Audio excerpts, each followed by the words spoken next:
Imagine o inesperado, uma história que desafia a compreensão e transforma completamente a maneira como enxergamos o mundo. Emily, minha filha de apenas 10 anos, começou a ter sonhos vívidos que abalaram tudo o que eu acreditava. Não eram os devaneios comuns de uma criança, mas visões tão detalhadas e perturbadoras que pareciam carregar uma mensagem maior. Como interpretar algo assim vindo de uma menina tão jovem? Seriam apenas coincidências ou havia algo divino, ou até profético, por trás desses sonhos? Quando Emily compartilhou seu primeiro sonho, foi impossível ignorar. A precisão nos detalhes era assustadora. Ela me contou, tremendo, sobre um homem com aparência santa, venerado por uma multidão enorme. Usava roupas brancas e parecia irradiar bondade, mas seus olhos, ela dizia que, de repente, tornaram-se negros como vazio, frios e aterrorizantes. Ele declarou a todos que era o pastor deles, e naquele momento, o chão se abriu sob seus pés, revelando chamas que subiam violentamente. No entanto, ele não foi consumido. Pelo contrário, ele sorriu, como se controlasse tudo ao redor. Fiquei sem palavras, tentando entender o que significava. No dia seguinte, Emily viu uma foto do Papa em seu tablet e imediatamente apontou. Pai, é ele. Meu coração parou por um instante.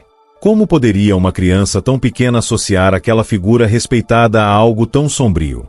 Tentei racionalizar, mas havia uma convicção em sua voz que não podia ser ignorada. Os sonhos continuaram, cada vez mais intensos. Na noite seguinte, Emily descreveu um grande templo, adornado com estátuas douradas e vitrais deslumbrantes. Mas algo estava errado. Em vez de orarem a Jesus, as pessoas estavam de joelhos diante daquele homem, agora sentado em um trono, segurando um cajado com um cordeiro sangrando esculpido no topo. Ela sentia que o lugar era uma armadilha, algo belo mas mortalmente enganoso. Ele chamou aquilo de Templo da Nova Aliança, ela disse, com lágrimas escorrendo pelo rosto. Quando as pessoas se ajoelhavam, elas não simplesmente desapareciam. Era pior. Emily descreveu como se fossem apagadas da existência, de uma maneira assustadora e definitiva. Por mais que eu tentasse confortá-la, rezando todas as noites ao lado dela, minha mente estava em caos. O que poderia estar acontecendo? O terceiro sonho foi ainda mais perturbador. Emily viu um mercado gigantesco onde todas as pessoas tinham marcas brilhantes na testa ou no pulso. Ela não conseguia descrever os símbolos exatamente, mas mencionou que pareciam uma cruz distorcida ou uma interrogação invertida. O homem, o Papa que ela continuava reconhecendo, estava lá novamente, agora acompanhado por líderes políticos e figuras poderosas do mundo da tecnologia. Eles promoviam a marca como um símbolo de progresso e união, e as pessoas faziam fila, quase hipnotizadas. Aqueles que recusavam a marca eram arrastados por figuras encapuzadas em túnicas negras. A cena parecia saída diretamente do Apocalipse, e o peso daquilo deixou Emily apavorada. Eu me senti completamente impotente. Como pai, meu instinto era protegê-la, mas como lidar com algo tão além do entendimento humano? Enquanto as noites passavam, os sonhos de Emily continuavam, cada vez mais vívidos. Um deles me deixou arrepiado como nunca antes.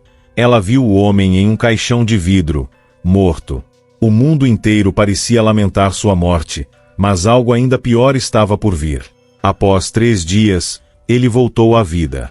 Emily explicou que não era uma ressurreição divina, como a de Jesus, mas algo sombrio, distorcido.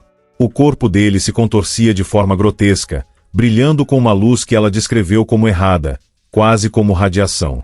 Havia um som de estalos, pai, como se algo grande e horrível estivesse prestes a acontecer. Essas palavras pararam meu coração. Emily nunca tinha lido sobre profecias bíblicas ou ouvido falar do conceito de uma falsa ressurreição. Como ela poderia descrever algo assim? Perguntei-me repetidamente. Seria possível que ela estivesse acessando algo além da compreensão humana? Algo profético. Mudamos Emily para dormir em nosso quarto. Orávamos juntos todas as noites, e até nosso cachorro começou a dormir ao lado dela, como se também quisesse protegê-la. Mas nada parecia parar os sonhos. O próximo trouxe uma visão de destruição. Emily viu cidades inteiras em ruínas, fumaça cobrindo o céu, e figuras humanas vagando, desorientadas. Aquele homem, que agora controlava tudo, prometia reconstrução, mas a um preço terrível. Ela falou de enormes máquinas controlando as pessoas, como se a humanidade tivesse perdido sua liberdade. Enquanto ela narrava suas visões, percebi que estava vendo algo que não era apenas para nós. Havia um propósito, uma mensagem maior. Emily, mesmo sendo tão jovem, estava tentando processar algo que parecia profético, algo que ecoava as escrituras de maneiras que nem mesmo eu, adulto e razoavelmente familiarizado com a Bíblia, poderia entender completamente. As palavras dela me assombravam. Ele não é quem as pessoas pensam que é, pai.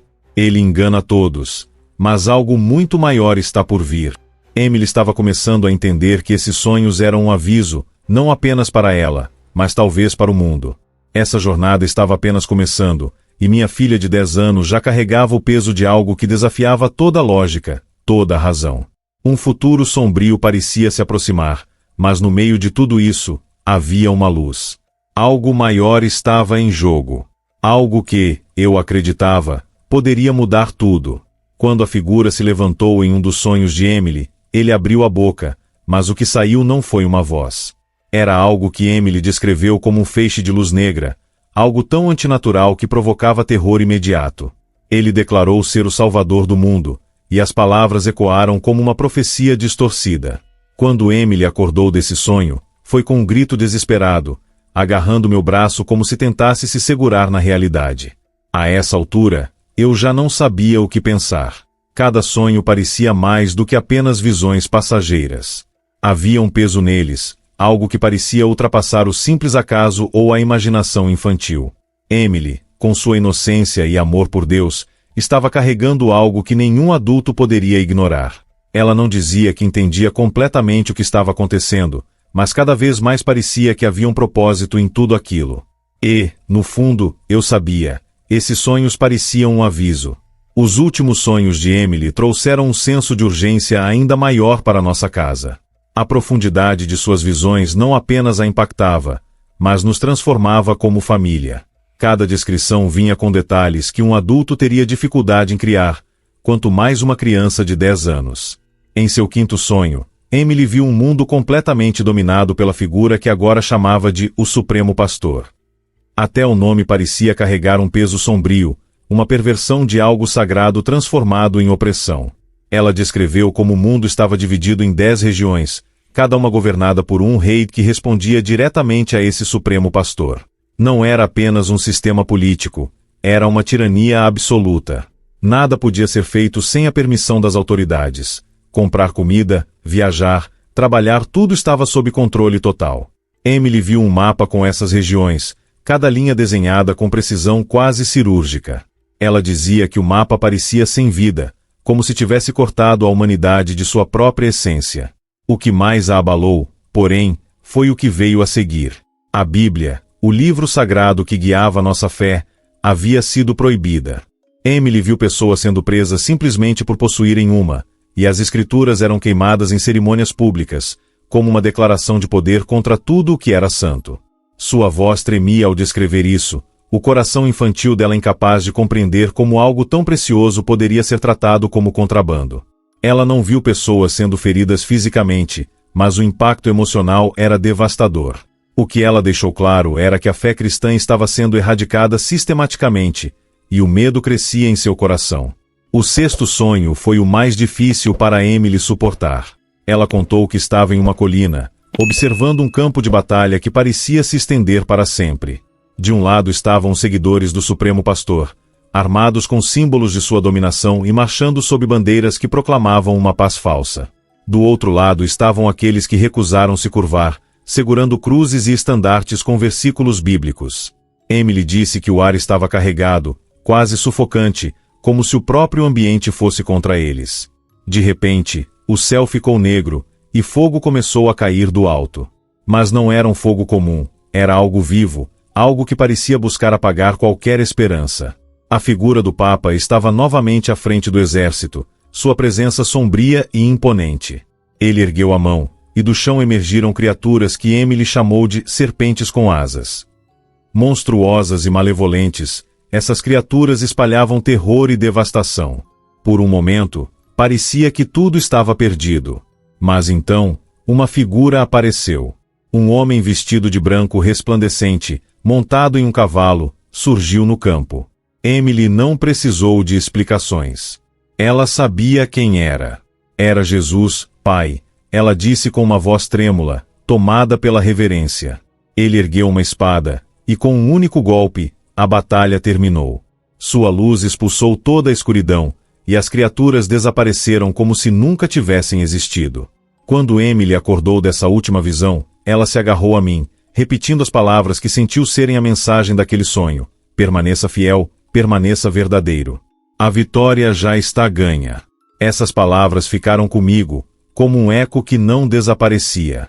Apesar do medo e da incerteza, elas traziam uma promessa de esperança, um lembrete de que, não importa quão sombrias as coisas possam parecer, a vitória final já estava assegurada. Enquanto ela contava tudo isso, eu permaneci sentado, sentindo o peso das suas palavras como uma tempestade que se recusava a passar. Cresci lendo o Apocalipse, discutindo seus mistérios em estudos bíblicos e tentando compreender seus enigmas. Mas o que Emily descrevia não era teoria ou teologia abstrata. Era pessoal. Era imediato, como se as páginas das Escrituras estivessem se desenrolando diante de nós, ali na sala de estar. Eu disse a ela o que acreditava ser verdade. Emily, eu não entendo completamente o que está acontecendo, mas acho que Deus está falando com você. Ela não respondeu de imediato. Apenas me olhou com seus olhos grandes e sérios, balançando a cabeça levemente, como se já soubesse disso. Desde o último sonho, nossa casa mudou. Há uma quietude no ar, um peso que não estava lá antes. Emily quase não fala mais sobre os sonhos, mas há algo diferente nela. Ainda é a mesma menina doce e atenciosa, mas agora carrega uma profundidade, uma gravidade que é difícil de explicar. Às vezes, a encontramos sozinha em seu quarto, com as mãos unidas, sussurrando orações. Suas orações não são típicas para alguém da idade dela. Ela pede paz no mundo, que os corações das pessoas se abram, que a verdade prevaleça. Quanto a mim, minhas orações também mudaram. Sempre acreditei em Deus, sempre confiei em seu plano, mas os sonhos de Emily transformaram minha forma de abordar a fé. Agora, oro por discernimento, por força para distinguir a verdade da mentira. Oro por proteção sobre Emily, pedindo que Deus a guie e a fortaleça diante dessa jornada que ela parece estar destinada a trilhar. E oro pelo mundo, porque se houver alguma verdade nos sonhos dela, estamos caminhando para um tempo como nunca vimos antes. Não sei o que o futuro nos reserva. Não sou profeta e não estou aqui para fazer previsões. Mas acredito profundamente que Deus nos dá alertas por um motivo, não para nos amedrontar, mas para nos preparar e nos aproximar dele. Os sonhos de Emily me lembraram de uma verdade inabalável. Não importa o que aconteça, não importa quão escuro pareça, Deus continua no controle. Essa é a esperança a qual me agarro, e é a mesma que oro para que você segure firme também. Permaneça vigilante. Mantenha-se firme na palavra. E, acima de tudo, permaneça próximo de Jesus. O impacto dos sonhos de Emily foi muito além de simples histórias antes de dormir ou um momento fugaz de introspecção familiar. Eles nos forçaram a olhar profundamente para nós mesmos, para como estávamos vivendo e quais eram nossas prioridades. Antes de tudo isso, pensei que estávamos indo bem. Íamos à igreja regularmente, orávamos antes das refeições e tentávamos ensinar os valores certos a Emily. Mas não era o suficiente. Não porque devíamos fazer mais em um sentido de desempenho, mas porque nossa abordagem carecia de profundidade e intencionalidade. Não estava verdadeiramente enraizada no que realmente importava. Hoje, nossas noites são bem diferentes. Em vez de passarmos o tempo distraídos na frente da televisão ou rolando sem rumo no celular, fazemos questão de nos sentar juntos à mesa de jantar. Conversamos mais, sobre o dia, sobre nossas preocupações, sobre Deus. Às vezes lemos um trecho da Bíblia ou simplesmente tiramos um momento para orar juntos. Não se trata de cumprir uma lista de tarefas ou de nos tornarmos excessivamente religiosos. É sobre criar espaço para conexão, para nos enraizarmos em algo maior. Isso parece certo, mesmo que ainda estejamos aprendendo no processo. Os sonhos de Emily também me fizeram reavaliar o que permitimos entrar em nossa casa. Estou mais atento ao tipo de mídia que consumimos, às músicas que ouvimos e até ao tom das nossas conversas. Não quero isolá-la do mundo, afinal, Ela já viu mais do que muitos adultos poderiam suportar, mas quero protegê-la de cargas desnecessárias. Ao mesmo tempo, quero nutrir sua fé e mantê-la próxima de Deus. É um equilíbrio delicado, e nem sempre acertamos, mas estamos tentando. Nem todos entendem o que estamos passando. Alguns amigos e familiares nos apoiam, mas outros nos olham com ceticismo. Comentários como crianças têm imaginação fértil ou talvez sejam apenas pesadelos não são incomuns. Entendo, eu provavelmente pensaria o mesmo se não tivesse testemunhado a mudança em Emily. Há uma seriedade nela agora, uma clareza em como ela fala sobre o que viu, que é impossível ignorar. Dá para perceber que ela está carregando algo maior do que ela mesma, mesmo que não fale muito sobre isso. Passei inúmeras noites em oração desde que tudo isso começou, perguntando a Deus por que Ele escolheu Emily para ver essas coisas. Por que não eu ou sua mãe? Por que uma menina de 10 anos? A única resposta que continua vindo ao meu coração é esta: talvez ela seja um chamado de alerta, não apenas para nós, mas para qualquer pessoa disposta a ouvir. Talvez os sonhos dela sejam um lembrete de que o mundo está mudando, e que não podemos nos dar ao luxo de sermos complacentes em nossa fé. Emily quase não fala mais sobre os sonhos, e não a pressionamos. Queremos que ela tenha uma infância tão normal quanto possível. Mas, mesmo nas pequenas coisas, é possível ver como essas experiências a moldaram. Ela deixa bilhetes com versículos bíblicos para os amigos na escola ou pede que oremos por alguém que está passando por dificuldades.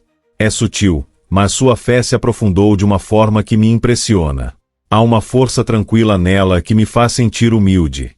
Quanto a mim, vejo o mundo de maneira diferente agora. Antes, eu pensava nos tempos do fim como um conceito distante, algo que nunca enfrentaríamos em nossa geração. Mas os sonhos de Emily me fizeram questionar essa suposição. Eles não nos deram um cronograma específico, mas deixaram uma coisa dolorosamente clara: precisamos estar prontos.